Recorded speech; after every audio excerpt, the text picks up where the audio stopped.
Alright guys, I'm going to show you how to do two things in this video. I'm going to show you how to make a black and white photograph, and I'm going to show you how to do a little quick color effect with it as well. So here's a photograph of my son Finn. He's playing with some pumpkins. Pretty festive for the season. Here we go. So under image adjustments, very simple. You're going to select black and white. Okay. There is your black and white photo. You can mess with the settings here. These change any of the colors that were in the previous colorized photo. For example, the green grass can be brightened or darkened. Anything that was those colors you can sort of adjust. So there is the black and white photo.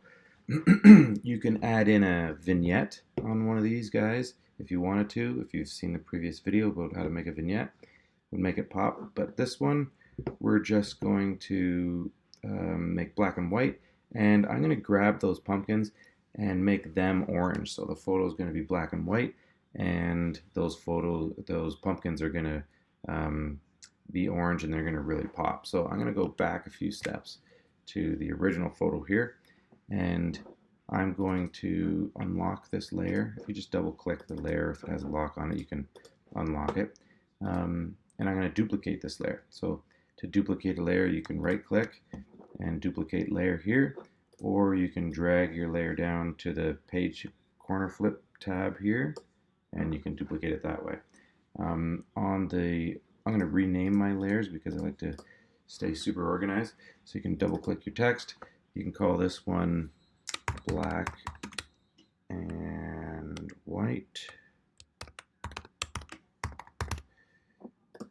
and you can call this one pumpkins. Just fix that there. Okay, so this guy, I'm going to turn off my top layer. Just turn off the eyeball there, and you can turn off your layer. I'm going to turn this guy to black and white. So I'm going to go image adjustments, black and white. I'm going to press OK. It's going to adjust the contrast a little bit. I like to mess with the contrast just a little bit. Bringing it just a bit brighter.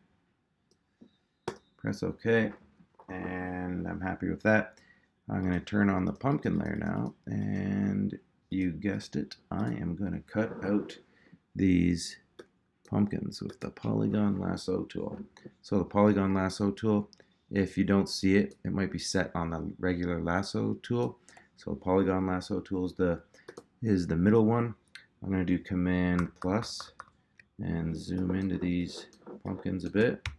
Command minus to unzoom. And should I grab both of them or should I grab one of them? Let's just see. So I'm going to quickly go all the way around this pumpkin.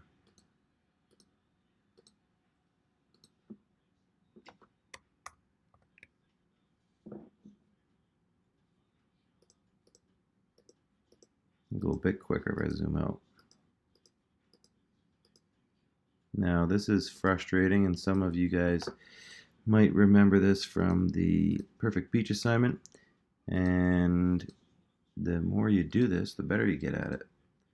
So I've done this since I was about 19 years old, so I'm going to do this real quick, and I usually tell you guys to do this in chunks because sometimes the mouse likes to skip on you and you have to start all the way over again. So if I could re-choose this photograph to something simple like a rose or a small shape or something like that, I probably would. But for this example, I think this is going to work. And I'm going to go all the way around right to my beginning. And you know you're at the beginning when that little circle appears. So if you get that, click it, boom, I got those pumpkins. Now I'm going to take those pumpkins and I'm going to go Command X. I'm going to cut them out. Okay, so now we can see the hole in the layer before that. So if I turn off my bottom layer, there's just a hole there. I'm going to turn off the top layer, turn on the bottom layer, Command V, paste. There's my pumpkins in color, and I'm going to use my arrow keys on my keyboard. See that? If you use your arrow keys, you can move around like by the exact pixel. And I'm just gonna, if you hold shift, you can sort of skip a few. And I'm gonna just use my arrow keys, maybe zoom in a bit, make sure I got those pumpkins on the exact spot. Wow, if you zoom in, you can see my mistakes. Whoa, whoa. So I'm just gonna line it up to the best I can see fit. And then that's how you sort of do that ColourPop effect. So try that with one of your guys' photos. And you don't need this middle layer anymore. You can just select that and delete it. And you can call this one pumpkins. Okay, so you can try that with any photo that you take. And it really boosts up the focal point and creates a cool composition. And then, of course, you can always add that vignette on top of that. Okay, great.